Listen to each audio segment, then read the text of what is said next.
Hello and good evening. I'm Rohit Gandhi and you're watching Gravitas.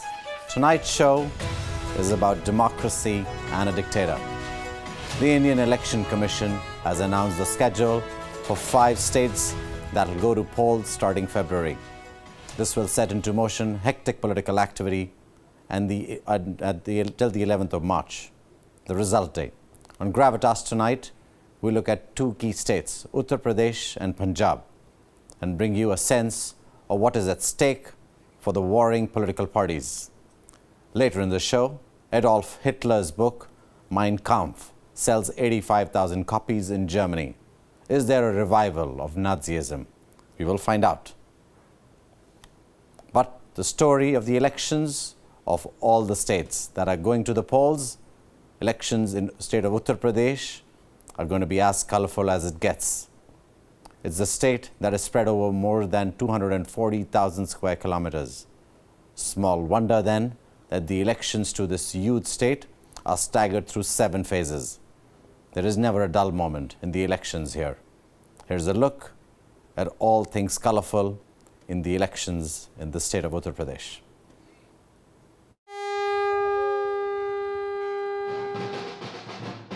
As far as states in India go, there cannot be a larger, more diverse and more colourful state in India. The state sends the largest number of members to the Lok Sabha of the Indian Parliament, and the Assembly has 403 members, the highest among all states in India.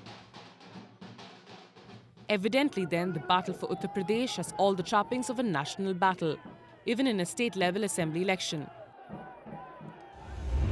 There are many things that go into the winning formula in this state. You have castes that are at play, party loyalties that are on show, and religious leanings tilt fortunes of candidates. Real issues that affect the common man are rarely, if ever, a consideration. Here are some of the interesting facts. The party that swears by the Dalit and the downtrodden, the Bahujan Samaj Party, had the largest share of businessmen among its elected members.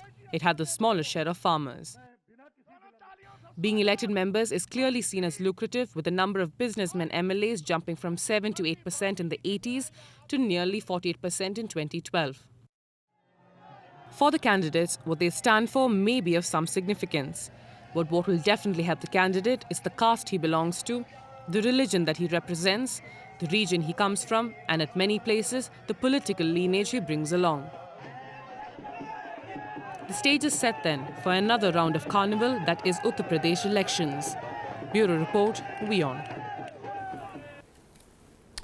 To understand these elections better, given the sheer size and spread, I'm joined by Kalyani Shankar. She is a political journalist. She's spent many years understanding the politics of this country. Kalyani, let me ask you, what do these elections mean, really? There has been dramatic movement within political parties, the Samajwadi Party, for example, and then the BJP is making its big bid. What is at stake here for these political parties? Well, you see, UP is very important in politics for India. You know, there was a time and always people used to say that UP is India, India is UP. There have been many prime ministers, from Nehru to Indira Gandhi to several other prime ministers, Lal Bahadur Shastri. They have all come to Delhi via UP. So Lucknow is very important in, if you look at elections in any state in India. Give me a sense, break it down for me. So let's say we're looking at all of India. If one party wins, let's say the BSP wins or the BJP wins, what does it do to the larger politics of India if, let's say, BJP wins there?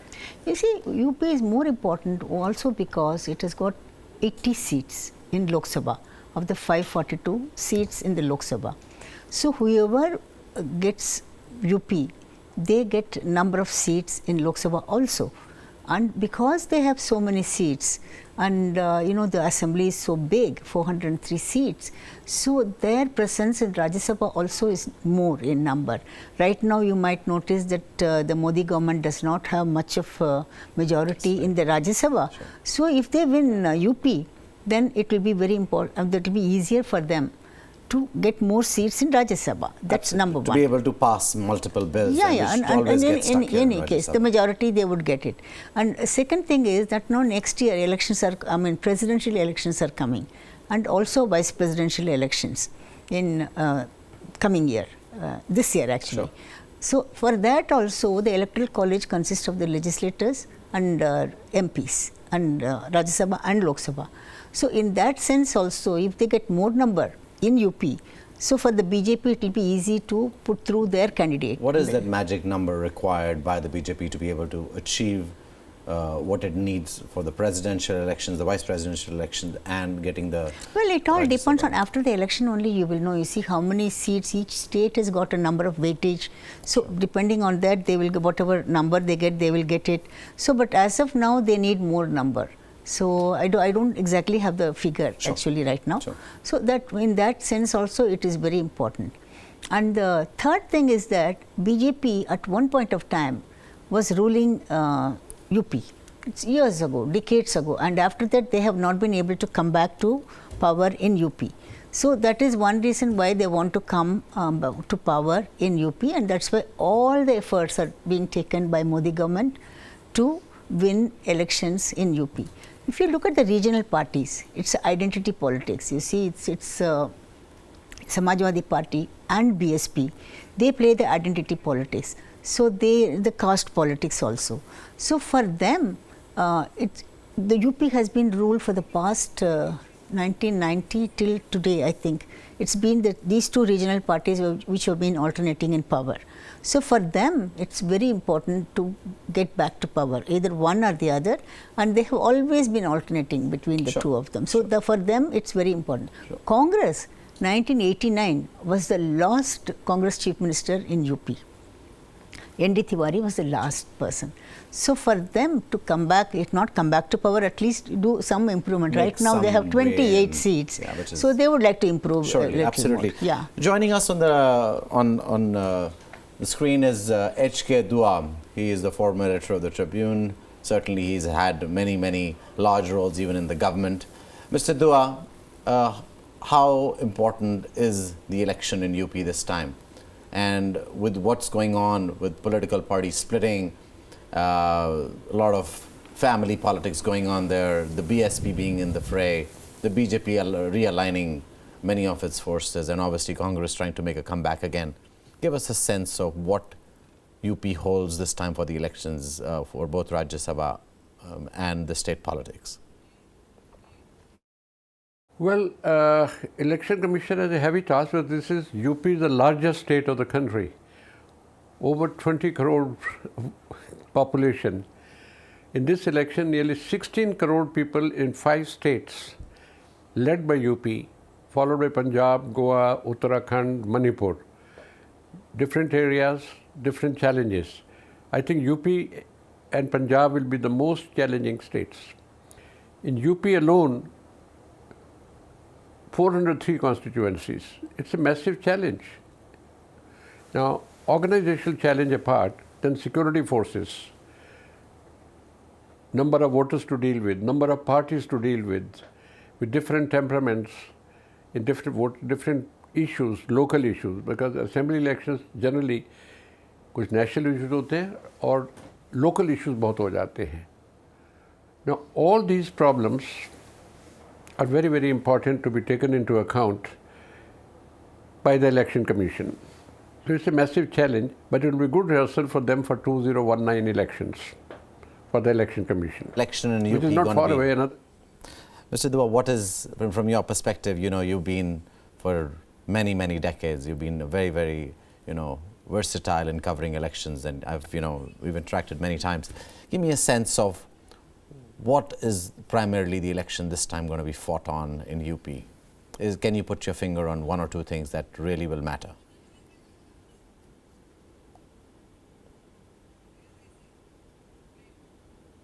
No, there will be. I think Election Commission would have made enough of study of the law and order situation and discussion with the law and order people. I think they'll be able to hold. Even earlier, it used to be said, but UP election will be disturbed. But that's why the phased election, security forces in one area are shifted to another area, and in the 7 phases, they can manage. I think Election Commission, I'm quite hopeful they'll manage it well. And over the years, violence in the election has gone down, not gone up. thanks to the Election Commission. And somehow Election Commission has sufficient experience of containing violence and the unruly elements influencing the polling. Kalyani, let me come back to you. Elections in Punjab, what are they going to be fought on this time? If you're talking of the issues, I think there are quite a few issues. One is the drug. You know, there was a movie recently which was banned. It's about the drug menace in the state. Even last election, I remember, then also this drug menace was there. They had made it an issue, but it didn't click at that time. Sure. But this time, they are going to make it as an issue. And the second thing is that anti-incumbency. You know, this Badal government has been there for 2 terms now. 3rd term is going to come. So it's going to be difficult for the Badals to prove that they have done very well in the administratively and also development part of it. So that is the second issue. We're going to go have a run through Punjab. Let me go to Sandeep Dikshit. He's the deputy editor of the Tribune.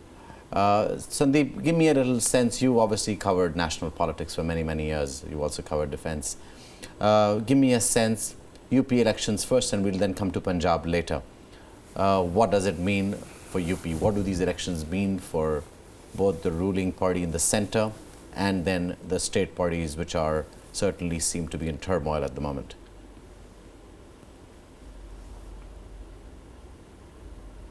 You're asking about Punjab? No, I'm asking about UP to start with. Sandeep, I'll come to Punjab later.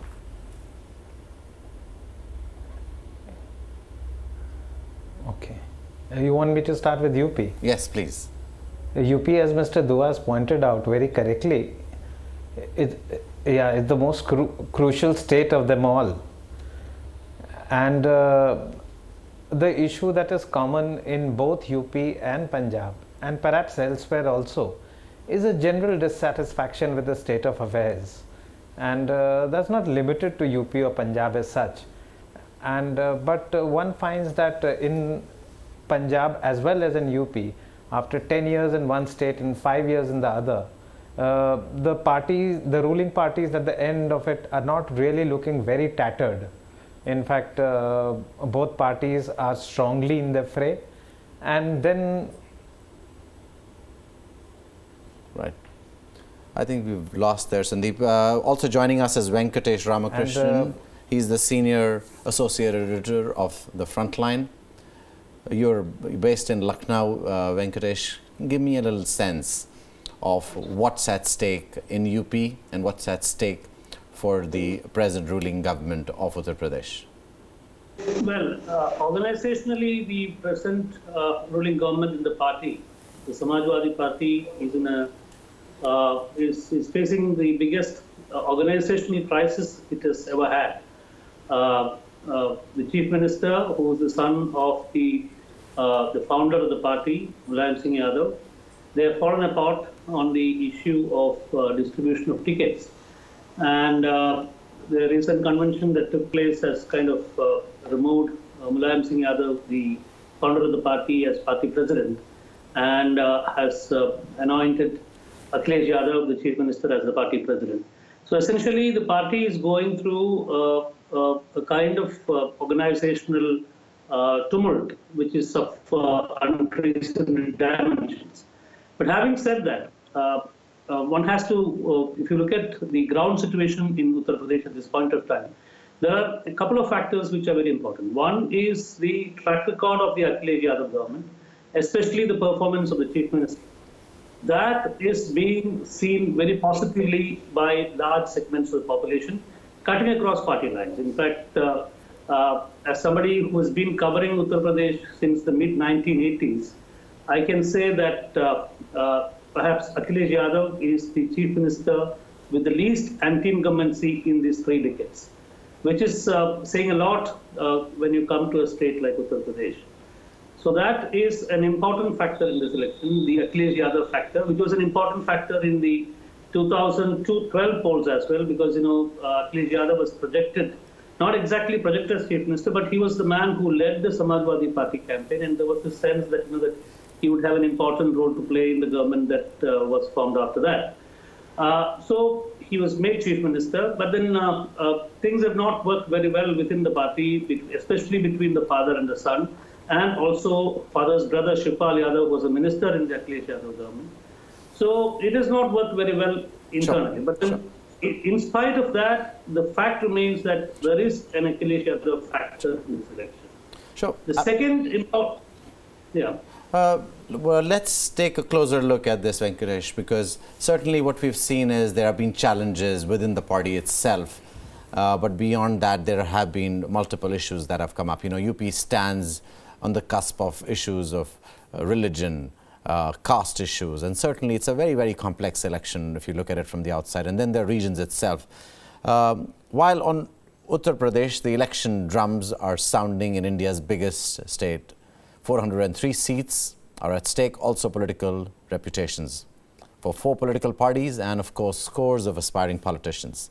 This could be a make or break. Let's take a look at that story. India's biggest state is sometimes pilloried for what is described as its Wild West approach to politics.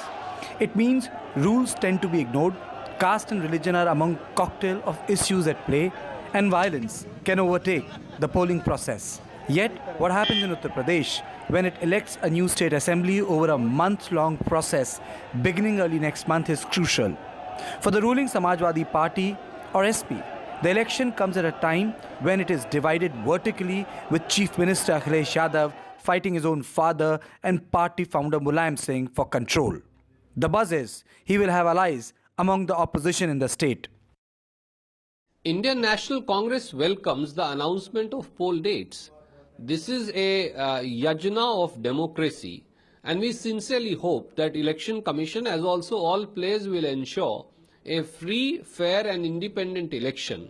We also hope that the use of muscle power, abuse of government power and misuse of money power will be checked once for all.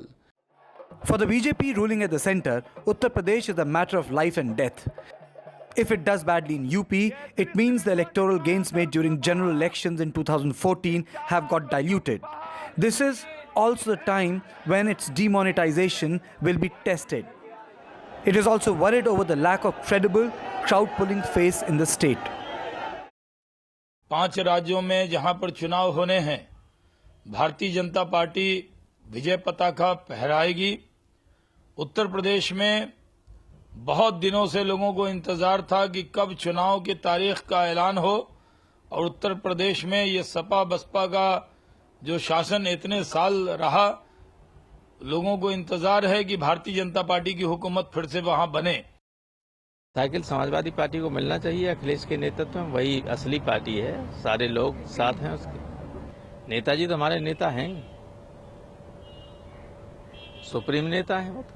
वो हमारे प्रस्ताव भी हमारे राष्ट्रीय सम्मेलन में हुआ है, उनसे हम मार्गदर्शन प्राप्त करते रहेंगे। For the charismatic Mayawati, leader of the Dalit party BSP, it's about survival after having scored a spectacular duck in the last Lok Sabha elections. For her, as much for Akhilesh Yadav, it's all about the future. Expect a no-hold-barred fight as the going gets tough. For Uttar Pradesh is also about the tough getting going. Uttar Pradesh elections will be a make-or-break election for every major political party. The result in Lucknow can have a resounding impact on the Darbar of Delhi and could create a cascading effects on states which political parties want to avoid. Kartikeya Sharma for WION. Venkatesh, let me come back to you. The gains or the losses that the SP may face because of the split, who wins out of that? No. I mean, before I completed my the answer to my last question, see, the one factor, of course, is the Akhilesh Yadav factor. Apart from that, there are many factors. Like, for example, as is very well known, in the 2014 Lok Sabha elections, the BJP had a major victory here. It swept the polls like in unprecedented terms. The biggest question for the BJP is whether it will be able to sustain that kind of momentum. If you look at the elections that have happened in the state assemblies after 2014, in almost all the elections, the BJP has lost about 10 percentage points of vote that it scored in 2014. and in Delhi it lost about 16%, more than 16%. Taking that into calculation, even if BJP loses 10 percentage points in Uttar Pradesh, it will still be able to come up with a significant number of seats to form the government. If you transpose the Lok Sabha election results into assembly segments, the BJP had a lead in about 302 constituencies, which is much above the halfway mark in the 403 assembly. But having said that, it has lost almost every single assembly election, by election for the assembly that has taken place between 2014 and 2017. So that's a factor that we need to factor in. Well, what was the rally this time when you saw the Lucknow rally for Narendra Modi? It seemed to be a massive turnout. How do you look at that? Yeah. I mean, massive turnouts at rallies do not necessarily, signify electoral trends. Actually, if you look at the rallies that Narendra Modi had in Bihar elections in 2015, last year, he had massive rallies. The kind of massive rallies, and it was electrifying rallies with vibrant responses from the crowd and all that. But in spite of that, the caste combination of the OBCs and the MBCs and the Muslims and the Muslim minority communities, that kind of swept the polls for the Grand Alliance. Okay. So, rallies by themselves don't really make an electoral. They don't kind of point towards an electoral trend. So, but then the fact remains that BJP is very much in contention in the elections. The Samajwadi Party, despite being in power for 5 years and having to face the natural anti-incumbency, is also in the race because of the track record of the Chief Minister particularly. And the Bahujan Samaj Party is a party which nobody can kind of write off, because in spite of scoring a spectacular dust, as you mentioned, in the Lok Sabha polls, the party still has about 19% of percentage votes of the election, which is a very important thing. So it's all a question of how much these parties will be able to add, and for the BJP, how much it will be able to retain. Right. Thank you. Thanks, Venkatesh. Kalyani, one final concluding question. The big question about out of UP is always religion. Yes. And when you talk about religion, you cannot forget Ayodhya. Certainly, that's going to be one of the electoral promises which BJP has always promised from the 90s. What happens to Ayodhya? Well, you see, since 1992, every time an election comes, Ram also comes. He surfaces in some form or the other. Even before this election, they had thought of building a Ram museum. Nobody can object to having a Ram museum. So that was one thing which BJP has done through the culture ministry of the central government, and also Akhilesh also was interested in this kind of thing. So they had done that. But having said that, Ayodhya has not given always the votes for BJP. First time they got it, and after that, if Ayodhya was a thing, then they had been bringing it in every election, and it has not given them, Ram has not given them votes. I remember Pramod Mahajan always used to say that, it's a false impression that Ayodhya had given them votes. It's not right. He used to say that.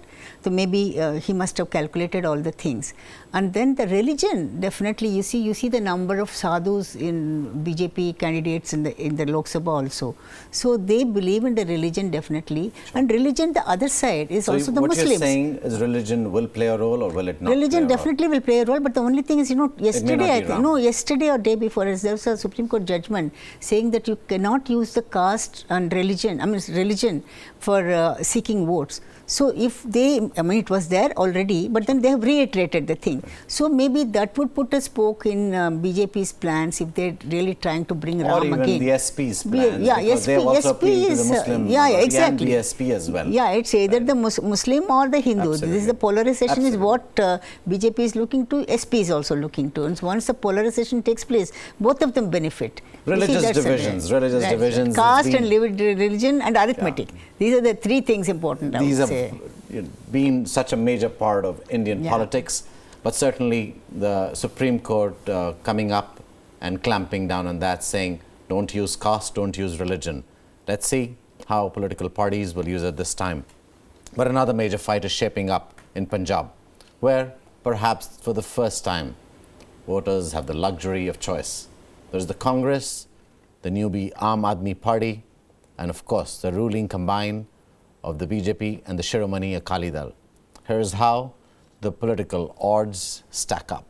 Raghavendra Rao, our correspondent, took a look at the story. For Congress party leader Amrinder Singh and for Prakash Singh Badal of the ruling Shiromani Akali Dal, or SAD, the elections to the Punjab Assembly next month could be their last hurrah. Both are hardened political veterans. A loss for either could mean the end of the road for their political careers, with the baton being passed on to the younger generation. हमारी manifesto बहुत comprehensively कई महीनों से हमने बनाया है, हमने check किया है, डॉक्टर मनमोहन सिंह जी हमारे prime minister former prime minister को दिया है, उन्होंने देखा है और उन्होंने उनको पसंद आया और लॉन्च करने लगे हैं, जब अगले 2-4 दिनों में हम करेंगे। तो क्या 9 पॉइंट्स तो मैंने अनाउंस कर दिए थे, वो 9 पॉइंट्स मेजर हमारे हैं जो पंजाब के सामने रखे हैं। एक तो किसानी खत्म हो गई, इंडस्ट्री खत्म हो गई, बेरोजगारी बढ़ रही है, ये सारी बातें हैं जो हमने अपने मैनिफेस्टो में डाली हैं और उनको टैकल करने का तरीका। The stakes are also high for the newbie Aam Aadmi Party, or AAP. The Lok Sabha elections in 2014 was a disaster for the party, but Punjab was a pleasant surprise as the state gave them 4 Lok Sabha seats. For AAP leader Arvind Kejriwal, it is a test of his leadership outside Delhi, his home turf. Punjab के अंदर इतनी बुरी हालत हो गई है लोगों की कि बहुत बेसब्री से लोग अपनी बीजेपी गठबंधन की सरकार को उखाड़ के फेंकना चाहते हैं, आम आदमी पार्टी की ईमानदार सरकार को लाना चाहते हैं ताकि उनको नशे से और भ्रष्टाचार से मुक्ति मिल सके। Punjab no longer figures among India's most progressive states. While infrastructure is well developed, agriculture has fallen on bad times. Add to that limited industry and widespread use and abuse of drugs. Elections in Punjab have always been complex. The three-cornered fight has left the field wide open. Who comes to power on March 11 is anybody's guess. Sandeep, let me come to you first with a question. Elections in Punjab for the first time is a serious triangular contest. How serious, first of all, is the AAP as a contender? Oh, they're going to be more noisy than usual because they're going to be some very high voltage direct contests. You have Sukhbir Badal versus Bhagwan Maan. You've got Prakash Singh Badal versus Jarnail Singh and Mr. Majithia versus Himmat Singh Shergill. So first time you're seeing these head-on collisions that are going to take place between the top leadership of AAP and the Akali Dal.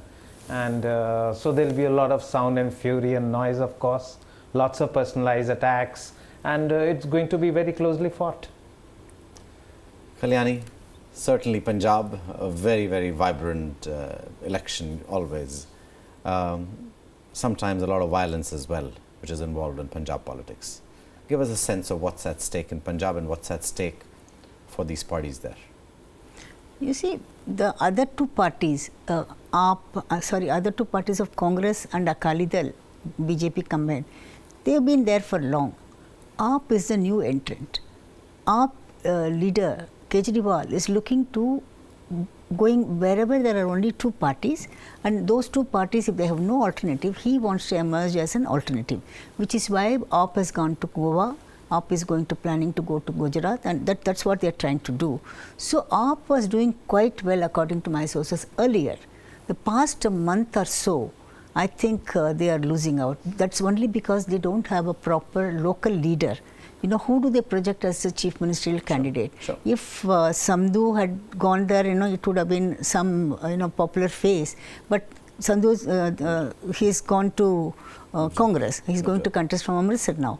You're talking about Navjot Singh. Navjot Singh. Sidhu, sorry. Navjot Singh Sidhu. So, Sandeep, actually, Navjot Singh Sidhu going to Congress as their face, how does it change things for Congress?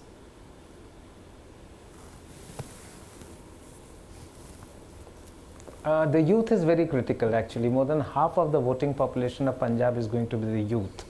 And so youth icons are going to be very much sought after, and therefore Navjot Sidhu is one such youth icon who's gone to the Congress. So that's advantage to Congress in that respect, but there are lots of them around, and as I said, the electorate is very small, just a little over 1 crore, and more than half are going to be youth, and there's a lot of micromanaging, a lot of door-to-door campaigning going on. So it is going to be very, very closely fought till the last moment, till the last day. All right, guys, thank you very much for joining us to understand UP and Punjab. We'll be following these elections very, very closely.